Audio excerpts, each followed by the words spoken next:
अपना चैप्टर है chemical coordination and integration. तो कोऑर्डिनेशन का मीन्स अपने पता होना चाहिए कि कोऑर्डिनेशन माने क्या होता है। कोऑर्डिनेशन माने होता है दो टीम के बीच में कैसा कोऑर्डिनेशन है। मतलब जैसे पुलिस और एम्बुलेंस, इन दोनों के बीच में कैसा कोऑर्डिनेशन है। ये दोनों स्पेसिफिक फंक्शन परफॉर्म करेंगे। मतलब एक टारगेट एरिया, दूसरा इंटीग्रेटेड एरिया, ऐसे। तो सबसे पहले अपन पढ़ेंगे हार्मोन्स। तो हार्मोन्स अपनी बॉडी में दो टाइप्स के हो सकते हैं, एक तो ऑर्गेनाइज वे में, एक नॉन ऑर्गेनाइज वे में। ऑर्गेनाइज वे में मतलब जिसमें ऑर्गन की नीड ना हो, जिसमें कोई ऑर्गन की नीड ना हो। और नॉन ऑर्गेनाइज हार्मोन कौन से होते हैं, जिसमें पर्टिकुलर ऑर्गन की नीड हो। तो सबसे पहले अपन ऑर्गेनाइज हार्मोन बताते हैं। Pineal gland, pituitary gland, thyroid gland, adrenal gland, pancreas, thymus, gonads, testis और ओवरी। गोनेड्स में आते हैं अपनी टेस्टिस और ओवरी। टेस्टिस इन मेल और ओवरी इन फीमेल। अब जो नॉन ऑर्गेनाइज हार्मोन होते हैं, इनमें अपन पर्टिकुलर एक ऑर्गन की नीड होती है। जैसे जीआईटी है, किडनी है, हार्ट है। ये अपने पर्टिकुलर ऑर्गन है जिनकी अपने को क्या है, एक ऑर्गन की नीड पड़ेगी तभी हार्मोन निकाल पाएंगे। ठीक है। तो सबसे पहले अपन बात करेंगे जीआईटी की। तो जीआईटी क्या करता है, चार तरीके के हार्मोन निकालता है। कौन कौन से? एक निकालता है गैस्ट्रिन, एक निकालता है सिक्रेटिन, एक निकालता है सीसीके। अब आपको पता होना चाहिए कि सीसीके क्या होता है। कोलिकोसाइटोकाइनिन। क्या होता है? कोलिकोसाइटोकाइनिन। ठीक है। एक होता है गैस्ट्रिक इनहिबिटरी पेप्टाइड। कौन सा? Gastric inhibitory peptide, GIP. अब इसमें क्या है, एक है अपनी किडनी। किडनी में कौन सा हार्मोन निकल रहा था? जीजी सेल से, याद करो, एक्सक्रीटरी में एरिथ्रोपोइटीन। याद आ रहा है कुछ? हाँ, वो किडनी निकालती है। और हार्ट में कौन सा हार्मोन निकलता है? ANF, atrial natriuretic factor. मतलब एएनएफ हार्ट के थ्रू निकलता है। और ध्यान रखना, ये नीट में बहुत बार पूछा गया है। एक एएनएफ के ऊपर बहुत बार पूछा गया है, एक किडनी के ऊपर बहुत बार पूछा गया है। ठीक है ना? तो मैंने यही पे मेंशन कर दिया है। अब बात करते हैं अपन नॉन ऑर्गेनाइज हार्मोन में जीआईटी की। तो जीआईटी क्या करता है, गैस्ट्रिक इंटेस्टाइनल ट्रैक्ट, जीआईटी में अपना निकालता है गैस्ट्रिन। ये गैस्ट्रिन हार्मोन निकलता है अपना गैस्ट्रिक ग्लैंड से। और ये गैस्ट्रिक ग्लैंड क्या करती है, अपनी गैस्ट्रिक जूस का सिक्रेशन कराती है। और गैस्ट्रिक जूस कौन कौन से? एक हाइड्रोक्लोरिक एसिड, एक पेप्सिनोजन। कौन कौन से?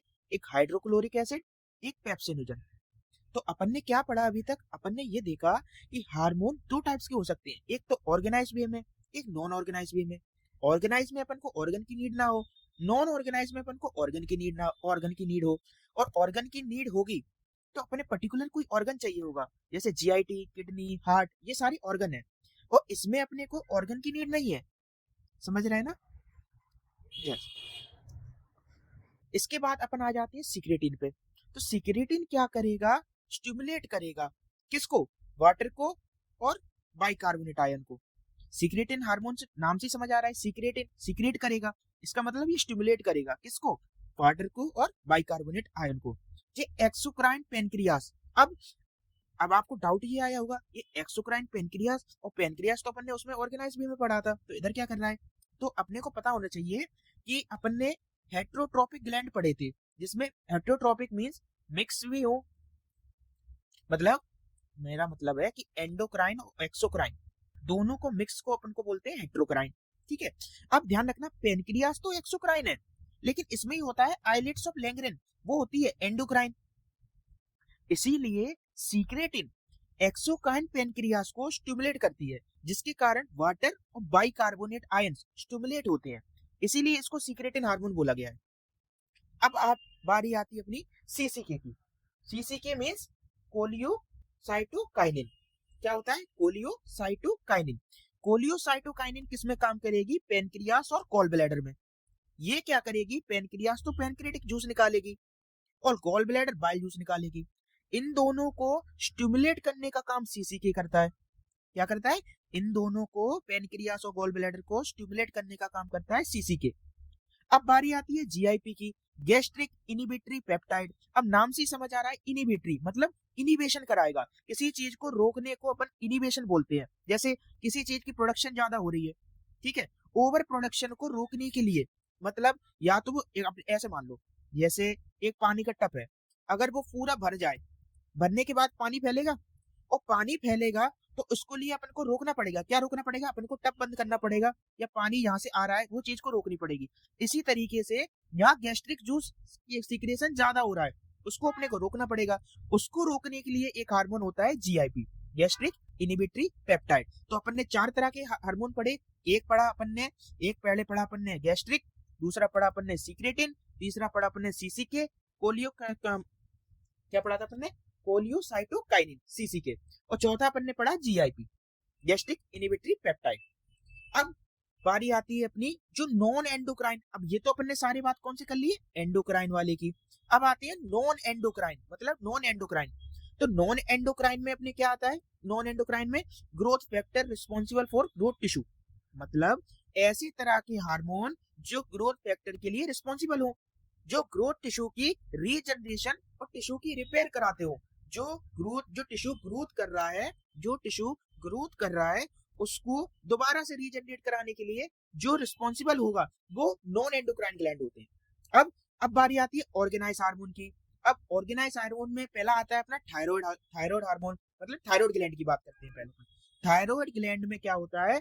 इसमें जो स्टिमस वाला पार्ट होता है वो तो होता है वेंट्रल साइड, और जो डोर्सल साइड पे अपने मिलेगा वो मिलेगा अपन को पैराथायराइड ग्लैंड। और ये चीज ध्यान रखना, थायराइड ग्लैंड का शेप एस शेप्ड होता है, और ये connective tissue, muscular collective tissue thin flap होता है, उससे कनेक्टेड रहता है।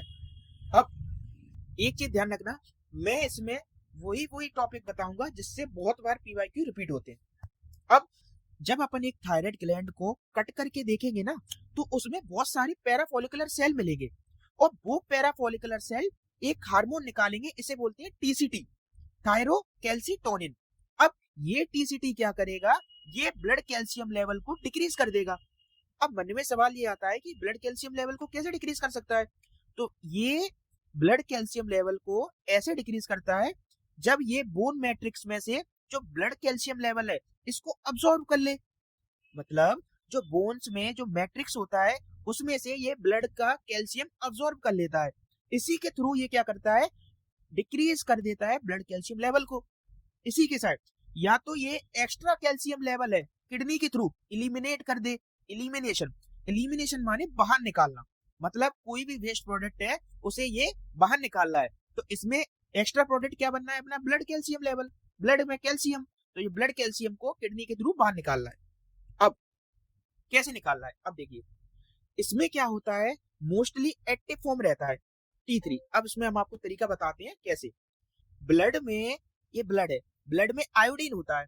अब ब्लड में आयोडीन जैसे ही जाएगा ना, तो इसमें एक चेन बन जाती है, ऐसी पेप्टाइड चेन बन जाती है। इसमें क्या होता है? बहुत सारे आयोडीन लगे रहते हैं कंबाइंड होके। अगर 2 चेन लगी है तो 2 आयोडीन बनना ही है तो बोल देंगे डाई आयोडीन, 3 चेन बनेगी तो बोल देंगे ट्राई आयोडीन, आयोडीन की 4 चेन बन जाएंगी तो उससे बोलेंगे टेट्रा आयोडीन। अब ये क्या करेगा? जो यहाँ से चेन बना के दोबारा ब्लड में आ जाएगा। अब इसमें अपने को ध्यान क्या रखना है? जो T3 रहता है, T3 वो मोस्टली एक्टिव फॉर्म में रहता है, लेकिन सबसे कम 20%, मतलब ब्लड में सबसे कम T3 मिलेगा, लेकिन सबसे ज्यादा एक्टिव फॉर्म वो भी T3 ही होता है। और T4 होगा 80%। लेकिन ट्विस्ट कहानी में ये है कि T4 जैसे ही लीवर में जाता है तो लीवर क्या कर देता है? इसे डिग्रेड कर देता है, मतलब T4 से एक आयोडीन निकाल कर इसे T3 बना देता है, जो दोबारा से ब्लड में जाके एक्टिव फॉर्म में आ जाता है। मतलब ब्लड में जो आयोडीन है, ब्लड में जो आयोडीन है जो कंटेन करता है कैविटी को, इस कैविटी में होती है फॉलिकुलर सेल। फॉलिकुलर सेल में क्या हो रहा है? थायरोग्लोबुलिन, मतलब इसमें बहुत सारे आयोडीन स्टोर होते हैं। थायरोग्लोबुलिन में क्या होता है? मतलब इसमें बहुत सारे आयोडीन स्टोर होते हैं, ठीक है। अब ब्लड में आयोडीन था, वो कन्वर्ट हो गया कैविटी में, और दोबारा से ऐड होके वापस कहाँ गया? ब्लड में। अब इसमें क्या होता है? आयोडीन का रोल क्यों है? क्यों बार बार ब्लड में आयोडीन आ रहा है?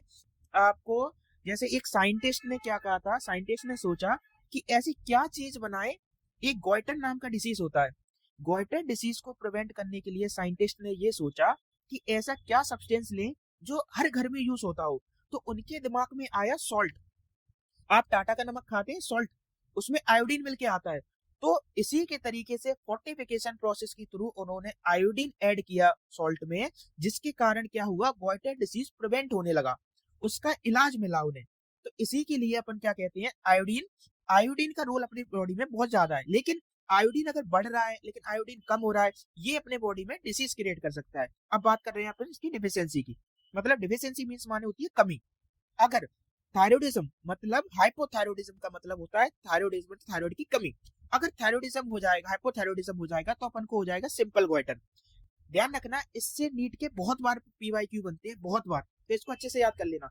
हाइपोथायराइडिज्म में simple goitre, cretinism in foetus, in adult female में मेंस्ट्रुअल साइकिल में दिक्कत आने लगती है। और हाइपरथायराइडिज्म, जहाँ थायराइड का लेवल बढ़ेगा तो एक्सोऑप्थेल्मिक गोइटर, मतलब आंखें बाहर निकल आती हैं, देखते हैं ना कि आंखें बाहर निकल आती हैं, तो उसमें क्या होता है, आंखों में ऑप्थेल्मिक मतलब आंखों में म्यूकस की कवरिंग, म्यूकस ज्यादा डिपॉजिट हो जाता है, जिसके कारण आंखें बाहर निकल आती हैं। इसको अपन हाइपरथायराइडिज्म बोलते हैं। अब थायरोक्सिन का फंक्शन क्या है, थायरोक्सिन का फंक्शन है आरबीसी फॉर्मेशन को कंट्रोल करना, मेटाबॉलिक कंट्रोल करना, it maintain blood calcium level, मतलब ब्लड कैल्शियम लेवल को मेंटेन करके रखना काम किसका है, थायरोक्सिन का। ठीक है, इसी के तरीके से अब आ जाते हैं अपन पैराथायरॉयड हार्मोन में। तो पैराथायरॉयड हार्मोन में क्या है, दो कंडीशन बनती है, एक हाइपोकैल्सिमिक, एक हाइपरकैल्सिमिक। मतलब या तो कैल्शियम का लेवल घटेगा या तो कैल्शियम का लेवल बढ़ेगा। अगर कैल्शियम का लेवल घट रहा है, अब देखो पैराथायरॉयड हार्मोन एक हार्मोन निकालती है पीटीएच, मतलब पैराथायरॉयड हार्मोन। अब पैराथायरॉयड हार्मोन क्या करेगा, ब्लड कैल्शियम लेवल को इंक्रीज कर देगा, और ये ब्लड कैल्शियम लेवल जब इंक्रीज होगा, ये स्टिमुलेट कर देगा ऑस्टियोब्लास्ट, बोन्स की सेल को, और ये क्या करेगा, बोन का ब्रेकडाउन करा देगा।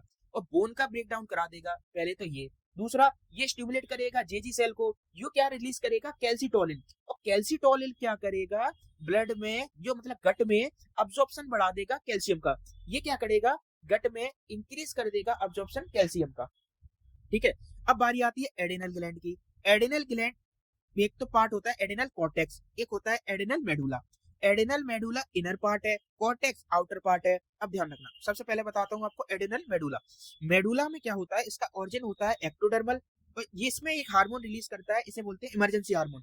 और फाइट और फ्लाइट रिस्पॉन्स, मतलब फाइट और फ्लाइट रिस्पॉन्स के लिए यही हार्मोन रिस्पॉन्सिबल होता है। और इसको क्या बोल सकते हैं, कैटाकोलोअमाइंस। मतलब इसको मतलब हम आपको बताते हैं, जैसे अचानक आपके सामने कोई शेर आ जाए तो आपके दिल की धड़कन बहुत तेज हो जाएगी, वो हार्मोन किसकी वजह से निकल रहा है, कहाँ से निकल रहा है, वो निकल रहा है एडेनल मेडुला में। ठीक है, अब कैटाकोलामाइंस में दो थे, एक एपिनेफ्रिन एक नॉन एपिनेफ्रिन। एपिनेफ्रिन है 80%, नॉन एपिनेफ्रिन है 20%। इन दोनों का काम क्या है, इन दोनों का कॉमन फंक्शन ये है, जितनी भी चीजें अपनी बॉडी में इंक्रीज हो जाती हैं, स्वेट आना, प्यूपिल डायलेशन होना, घबराहट होना, दिल धड़कना, ये सारी चीजें इसी में आती है। जैसे कि alternation, pupillary dilation, pillow erection. Pillow erection मतलब होते हैं जो अपने रोंगटे खड़े हो जाते हैं, स्वेटिंग इंक्रीज होना, रेट ऑफ ब्रीथिंग, सांस लेना, सांस बढ़ जाना, हार्ट रेट बीट बढ़ जाना, ब्लड में ग्लूकोज का लेवल बढ़ जाना। समझ रहे। अब बारी आती है एडेनल कॉर्टेक्स की। एडेनल कॉर्टेक्स में क्या है, जोना जो जोना ग्लोमेरुलसा होती है, जो पहली 3 लेयर होती है अपनी बेसिकली, देखिए एक जोना ग्लोमेरुलसा, एक जोना फैसिलुटा, एक होता है जोना रेटिकुलरिस। ठीक है, ये सबसे आउटर लेयर है, ये सबसे मिडिल लेयर है, ये सबसे इनर लेयर है। अब जो जोना ग्लोमेरुलसा होती है उसमें ग्रुप ऑफ हार्मोन होते हैं मिनरेलोकॉर्टिकॉइड, और इसका जो मेन हार्मोन होता है वो होता है एल्डोस्टेरोन। और एल्डोस्टेरोन को कंट्रोल करने के लिए क्या होता है, रास सिस्टम। अब फंक्शन क्या है एल्डोस्टेरोन का, ये क्या करता है, डीसीटी में से वाटर और सोडियम अब्सॉर्ब कर लेता है। क्या कर लेता है, डीसीटी में से वाटर और सोडियम अब्सॉर्ब कर लेता है, उसका लेवल इंक्रीज करके। दूसरा, ये पोटेशियम और फॉस्फेट को डिक्रीज कर देता है। तीसरा, ये वाटर इलेक्ट्रोलाइट बैलेंस बना के रखता है। चौथा, ये ऑस्मोलरिटी को मेंटेन करके रखता है। पांचवा, ये ब्लड प्रेशर को कंट्रोल करके रखता है। दूसरा, जोना फैसिलुटा। जोना फैसिकुलटा की लेयर कौन सी है, ये मिडिल लेयर है। इसकी ग्रुप ऑफ हार्मोन कौन सी है, ग्लूकोकॉर्टिकॉइड। और मेन हार्मोन कौन सा है, कॉर्टिसोल। ये कॉर्टिसोल किससे कंट्रोल होता है, एसीटीएच से, एडिनो कॉर्टिकोट्रोपिक हार्मोन। ये रिलीज कहां से होता है, एंटीरियर पिट्यूटरी। ध्यान रखना, ये नीट का पीवाईक्यू है, ये नीट का पीवाईक्यू है। कहां से रिलीज हो रहा है, ये नीट का पीवाईक्यू है। फंक्शन ऑफ कॉर्टिसोल, ये एंटी स्ट्रेस हार्मोन है, ये नीट का पीवाईक्यू है। आप ध्यान रखना, मैं जो बता रहा हूँ वो ज्यादा तरफ पढ़ के मतलब अच्छे से समझ के जाना। ये इरिथ्रोपोइसिस कराता है, कार्डियोवास्कुलर सिस्टम को मेंटेन करके रखता है, ये भी ब्लड ग्लूकोज लेवल को बढ़ा के रखता है। कोर्टिसोल, इसीलिए अपन इसे एंटी स्ट्रेस हार्मोन बोल रहे हैं। स्ट्रेस को एंटी स्ट्रेस हार्मोन क्यों बोल रहे हैं? स्ट्रेस को अवॉइड करके रखता है। इम्यूनिटी को सप्रेस करके रखता है। इम्यूनिटी सप्रेस होगी तो ऑर्गन ट्रांसप्लांटेशन, एलर्जी में, अस्थमा में, ऑटोइम्यून डिसीज में, एंटी इन्फ्लामेटरी कंडीशन में बहुत जगह ये कोर्टिसोल हार्मोन का यूज होता है। अब बारी आती है जोना रेटिकुलरिस की। जोना रेटिकुलरिस इनर लेयर है, ये क्या करेगी? जोना रेटिकुलरिस में से एक हार्मोन निकलेगा सेक्स कॉर्टिकॉइड्स। सेक्स कॉर्टिकॉइड्स क्या करेगा? ये एक फीमेल सेक्स हार्मोन है, एक मेल सेक्स हार्मोन है। फीमेल सेक्स हार्मोन में एस्ट्रेनाडोल और मेल सेक्स हार्मोन में एंड्रोजन, जिसे डीएचईए बोलते हैं। ये डीएचईए क्या करेगा? Body hair, pubic hair, facial head, जो हेयर आते हैं बॉडी में, वो हार्मोन कंट्रोल कौन करेगा? Androgen, DHEA. ठीक है। अब इसके डिसऑर्डर क्या है? डिसऑर्डर ये, अगर हाइपोसिक्रेशन हो जाएगा, मतलब अगर हाइपोसिक्रेशन हो जाएगा तो ये डिसीज बन जाएगी एडिशन, जिसमें ग्लूको और मिनरलो दोनों कम हो जाएंगे। अब आप ध्यान रखना, ये नीट का पीवाईक्यू है, बहुत बार क्वेश्चन आते हैं इससे, बहुत बार, हर बार मैचिंग में क्वेश्चन आते हैं इससे हर बार। हाइपर सिक्रेशन, कुशिंग सिंड्रोम, कौन सिंड्रोम, इससे हर साल, इसमें से ध्यान रखना, ये मैंने बता रहा हूँ, ये नीट के पीवाईक्यू इसलिए बोल रहा हूँ, इससे हर साल मैचिंग आती है। पिनियल ग्लैंड, पिनियल ग्लैंड में से हार्मोन निकलता है मेलाटोनिन। मेलाटोनिन क्या होता है? ये मेलाटोनिन एक तो अपनी स्किन पिगमेंट के लिए यूज होता है, दूसरा अपनी स्लीप साइकिल को मेंटेन करके रखता है। अगर लाइट ज्यादा है, अगर लाइट ज्यादा है तो मेलाटोनिन कम हो जाएगा, अगर लाइट कम है तो मेलाटोनिन बढ़ जाएगा। और मेलाटोनिन का फंक्शन क्या है? मेलाटोनिन का फंक्शन ये है, ये 24 आवर रिदम साइकिल को मेंटेन रखता है। मतलब अपने अपने को जब नींद आती है, और नींद बोलते हैं ना कि 6 आवर की नींद, मतलब ऐसे मैं बताऊं, 6 hour sleep is mandatory for maintain of human cycle. मतलब 6 आवर की स्लीप अपने को मेंटेन करके रखनी ही चाहिए, ताकि अपना ब्रेन अच्छे से फंक्शन कर सके। और इस फंक्शन को कंट्रोल करने के लिए कौन सा हार्मोन है? Melatonin hormone. इसलिए बोला है 24 hour rhythm cycle control sleep cycle. ठीक है। बॉडी टेम्परेचर को मेंटेन करता है। पिगमेंटेशन, यानी कि स्किन, स्किन की पिगमेंटेशन के लिए भी मेलाटोनिन रिस्पॉन्सिबल है। मेंस्ट्रुअल साइकिल पिगमेंटेशन है। ठीक है। अब थाइमस, थाइमस से निकलता है थाइमोसिन, और थाइमोसिन से क्या निकलता है? एक बी लिम्फोसाइड, एक T lymphocyte. B lymphocyte humoral immunity, मतलब जो प्रेजेंट ऑलरेडी है उसे ह्यूमरल इम्यूनिटी बोलते हैं। और जो सेल मीडिएटेड इम्यूनिटी जो अपन को डाली जा रही है, टी लिम्फोसाइड में क्या रहता है? मतलब जैसे ऑर्गन ट्रांसप्लांटेशन कराते हैं तो अपने को सेल मीडिएटेड इम्यूनिटी उसमें डालनी पड़ती है बॉडी में, तब अपन उसको क्या करते हैं? ऑर्गन का ट्रांसप्लांटेशन करते हैं। और क्यों करते हैं? ऑर्गन का ट्रांसप्लांटेशन के लिए, उसके लिए मैचिंग का डोनर होना बहुत जरूरी है, और नहीं तो वो क्या करेगा? उसके अगेंस्ट एंटीबॉडी बनाना चालू कर देगा। इसीलिए अपन इसको बोलते हैं सेल मीडिएटेड इम्यूनिटी। ठीक है। अब बारी आई थी पेनक्रियास की। हाँ, अब आपका देखो उसमें आया था ना, पेनक्रियास एक्सोक्राइन है। देखो बेसिकली पेनक्रियास क्या है? मिक्स ग्लैंड है। अब एक्सोक्राइन में क्या है? अपने एंजाइम रिलीज हो रहे हैं। तो एंडोक्राइन में अपने का है हार्मोन रिलीज हो रहा है। अब आइलेट्स ऑफ लैंगरेंस है वो एंडोक्राइन है, और पेनक्रियास अपना एक्सोक्राइन है। और आइलेट्स ऑफ लैंगरेंस अपने में 1 to 2% होती है। इसमें क्या होता है? एक तो आइलेट्स ऑफ लैंगरेंस क्या करता है? एक एल्फा सेल, एक बीटा सेल, एक डेल्टा सेल निकालती है। एल्फा सेल क्या करेगा? ग्लूकागोन हार्मोन है। ठीक है। और ग्लूकागोन हार्मोन है तो ये ब्लड ग्लूकोज लेवल को बढ़ाएगा, ग्लाइकोलाइसिस को बढ़ा देगा। अब ये इन दोनों को कैसे बढ़ा पा रहा है? जब ये ग्लूकोज की अब्सॉर्ब करना कम कर देगा। जाहिर सी बात है, अगर किसी चीज का अपन किसी चीज को अपन अब्सॉर्ब करना बंद कर देंगे तो वो चीज ऑटोमेटिकली बढ़ने लगेगी। इसी के तरीके से बीटा सेल इसका उल्टा होता है, अगर इसमें ब्लड ग्लूकोज लेवल बढ़ेगा तो बीटा सेल इसको कम कर देगा, और ग्लाइकोलाइसिस भी इसमें कम होगी। और लेकिन अब दोनों एक दूसरे के होमोलोगस है। मतलब इसके क्या बोलते हैं, जैसे अब इसमें यूटिलाइजेशन कम हो रहा था तो इसमें यूटिलाइजेशन ऑटोमेटिकली बढ़ जाएगा। और जो डेल्टा सेल होता है वो सोमैटोस्टेटिन हार्मोन होता है। मतलब सोमैटोस्टेटिन मतलब जो बढ़ रहा है, जो कम हो रहा है, इन दोनों को मेंटेन करने का काम कौन करेगा? Delta cell. बस आप इस पूरे को आप लगा लीजिए, एक बार आप रिवाइज कर लेंगे तो आपको सब चीज समझ में आ जाएगी।